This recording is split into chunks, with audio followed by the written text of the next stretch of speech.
دو چار دختران اسلام کے بارے میں عرض کر دیتا ہوں، اور یہ اس لیے تاکہ ہمیں معلومات ہو جائیں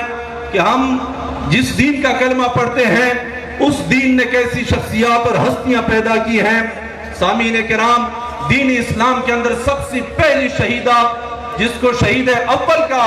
اعزاز ملا ہے حضرت سمیہ رضی اللہ تعالی عنہ، کہ جس نے خود بھی کلمہ پڑھا، آپ کے جو صاحبزادے تھے انہوں نے بھی کلمہ پڑھا، حضرت عمار رضی اللہ تعالیٰ عنہ، اور آپ کے خاوند حضرت یاسر رضی اللہ تعالیٰ عنہ بھی مسلمان ہوئے۔ اور یہ وہ لوگ ہیں، تفاسیر کے اندر درج ہے کہ 7 اشخاص میں سے ہیں کہ جن کو کلمہ پڑھنے کی وجہ سے بہت زیادہ ستایا گیا، حتیٰ کہ ابو جہل نے ایک دن حضرت سمیہ سے کہا، نیزہ لے کر کہا کہ اس کلمہ اسلام کو چھوڑ دو ورنہ میں تجھے نیزہ مار دوں گا۔ حضرت سمیہ رضی اللہ تعالیٰ عنہ نے آگے بڑھ کر کہا کہ یہ جان تو جا سکتی ہے لیکن کلمہ اسلام میں نہیں چھوڑ سکتی۔ اس ظالم نے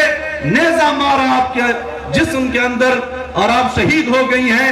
آپ کو یہ اعزاز ملا ہے کہ دین اسلام کے لیے اور دین اسلام کی خاطر سب سے پہلی خاتون جس کا خون بہا ہے وہ حضرت سمیہ رضی اللہ تعالیٰ عنہ ہیں۔ اور پھر اگر ہم سوچیں اور غور کریں کہ آج ہم دعوی اسلام کرتے ہیں لیکن ہمارے اندر جذبہ جہاد نہیں ہے، ہم کفر کے سامنے کھڑے نہیں ہو سکتے۔ حضرت اسماء بن یزید بن سکن رضی اللہ تعالیٰ عنہ کے بارے میں کتب احادیث میں موجود ہے کہ یہ وہ دلیر خاتون ہیں، حضور علیہ السلام کا کلمہ پڑھنے کے بعد جو دلیری اور جو بہادری ان کے اندر اللہ تعالیٰ نے پیدا کی ہے، اور وجہ وہی ہے جو علامہ اقبال نے فرمایا کہ دل سے عشق او توانا می شود خاک ہم دوش سریا می شود۔ جیسے استاد محترم فرماتے ہیں کہ بندہ